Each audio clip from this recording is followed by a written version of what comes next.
In order for us to really deploy these vehicles nationally, we had to have a good understanding of what driver habits would be, what the cars really needed to provide for us, what charging and recharging these vehicles would really involve. And in order to be able to get a really good snapshot of what that would all involve, the DOE put together a program. And part of that program was ChargePoint America, which was basically funded in order for us to take 9 key cities and deploy not only charging infrastructures, but vehicles. We got commitment from 3 partners, Ford, GM, and Smart, to really deploy these vehicles and charging infrastructure together into several areas so that we would see exactly what we could learn from that and then roll it out across the U.S. So the project size was basically a $30 million fund.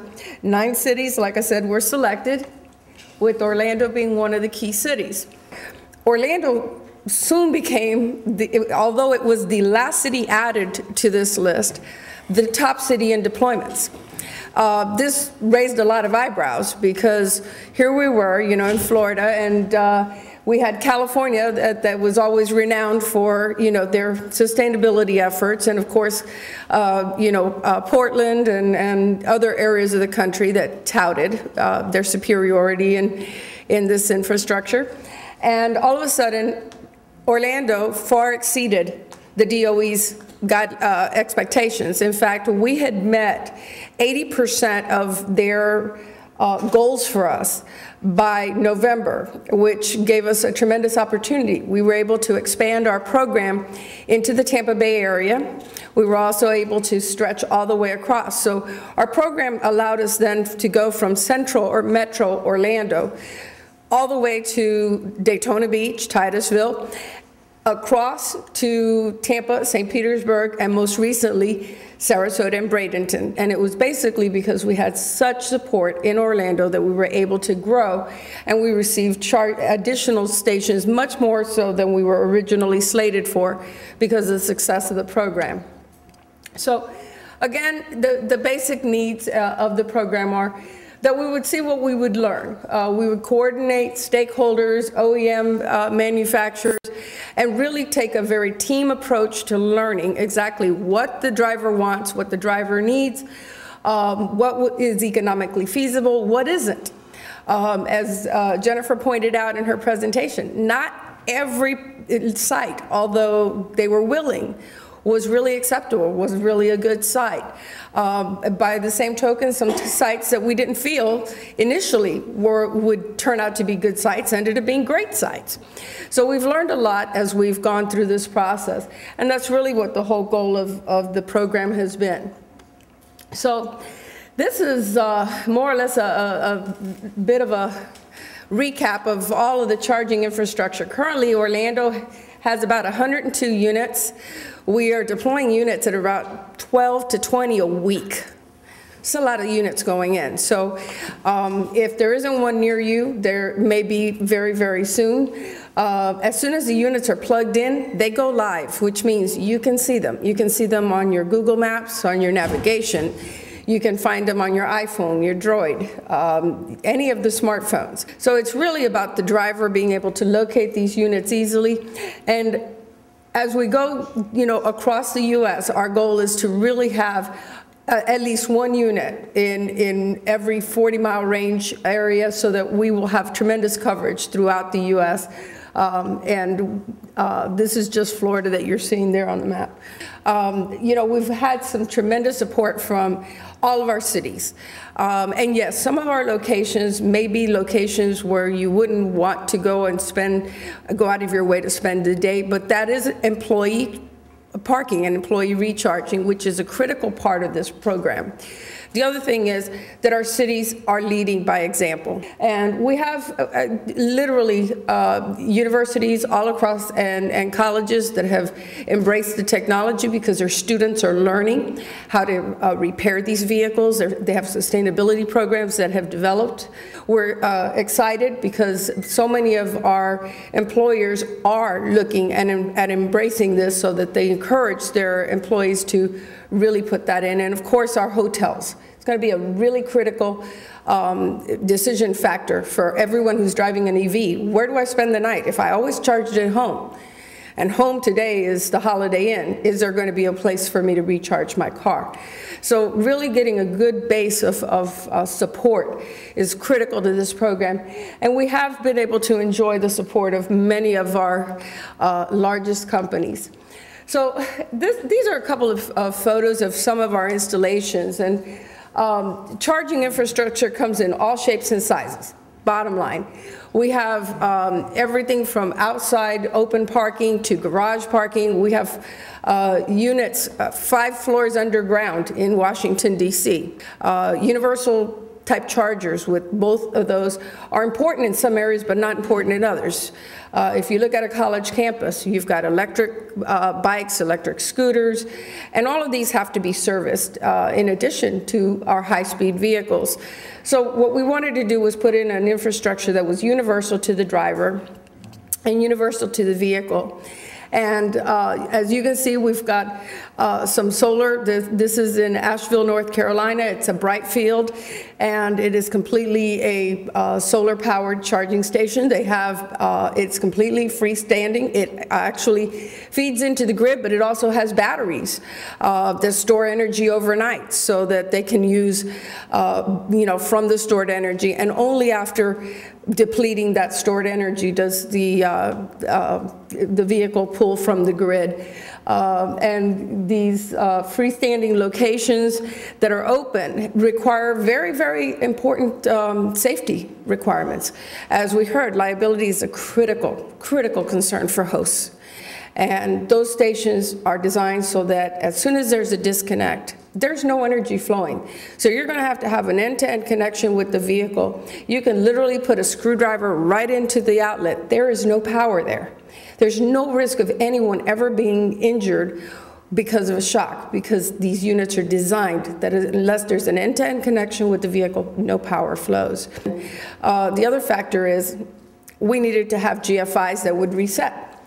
Life happens. You have power-ups, power-downs. You have all kinds of surges and interruptions. Charging infrastructure has to be able to restart itself. If someone has a nicked cord, and it happens, you have lawn care people that will come by and just hit the cord by mistake.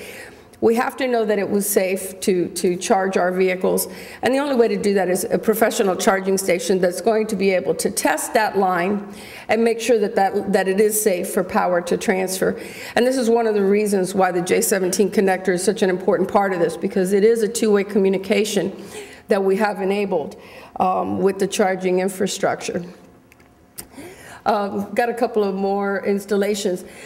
So from a sustainability side, it would be great if every charging station out there was free, but the bottom line is that there's many different business models that we have to look at and embrace in order for charging infrastructure to actually be viable. If you are a commercial entity like a Dunkin' Donuts or one of our Buffalo Wild Wings locations or a McDonald's location, having your name pop up and the advertisement and the branding and directing traffic to you raises your revenue. So the few pennies that you spend giving away free energy, it's not a problem. It's a sustainable business model. You make a business decision just like any other advertising that you do. But when we look at our cities and our municipalities, they have to have a viable business model where they can recover the energy that's dispensed. Another model that you all may see is like a vending machine model, where some companies will come in, purchase charging station infrastructure, put it in place, very much like an ATM or a vending machine, and charge a fee for access. So one of the key things that our infrastructure felt was 100% needed in order for the consumer to know what the terms are of this charging infrastructure. And I think that that's going to be one of the key challenges that we have in this industry is complete transparency to the driver. So that if you are looking for a charging station, while you're looking, that you can see exactly what the terms are, how much it's going to cost you to charge there, you know, if it's free, and lets you make an informed decision in advance. And so this is one of the things that, you know, this industry is growing to be able to accommodate, so that when you do get to looking for a charging station, you know exactly what the cost will be, if there is a cost for charging. And that's going to be able to help you make the decision that you want to make, and at the same time, create a business model where charging infrastructure is not a cost or something that has to be funded, but something that makes perfect business sense for an employer to put in for their employees, for a business like McDonald's or Dunkin' Donuts to deploy in their parking lot, or for a city or municipality to offer its residents. So the challenges that lie ahead of us, this is a great picture of the AAA headquarters there, right here in Heathrow, and you heard John speak a few minutes ago. AAA's signage is fabulous because it really it shows the drivers, you know, that this is EV parking. It's clearly marked and it's completely reserved for EVs. And we do encourage that we have, you know, very clear signage. The other challenge that we have on our installations is ADA, Americans Disability Act parking. We want to make sure that our charging infrastructure is also available and close to sites that are marked for handicaps. So these two factors change you know, how we deploy, and it's one of the things that we look at when we're looking at a site and a location as to whether or not we are providing proper signage so that drivers can easily find it, know what the terms are and the cost of charging, and also be able to provide services to all drivers. Okay, Tampa Convention Center. Hey, right in time for the Republicans to come in. So we've got a lovely charging station right downtown. Again, garage parking at major locations, sites and venues is important to us. So that when you go in and you enjoy your show for a few hours, you have a way to recharge your vehicle and keep going. Okay.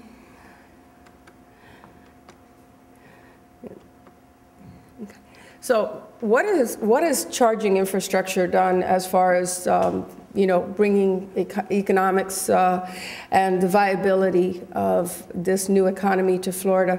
Well, the top list there was the deployments that were scheduled for last year across the U.S. As you can see, Florida was not to receive volts or leafs at all. We know that the volts and the leafs both arrived in November, and it was due completely to the fact that the infrastructure was in place to support them. So it created an opportunity for us to play in this game where we had originally been excluded. Down below, what you see, the Center for Automotive Research has just released their numbers for vehicles being released into the United States. Florida will be receiving the 4th highest number of vehicles in the country. And this represents jobs, it represents opportunity and growth for us in a very viable green economy. So as we build out this infrastructure, as we support the sale of the vehicles, we have tremendously helped our state to recover and to put jobs available again. So that's it. Thank you.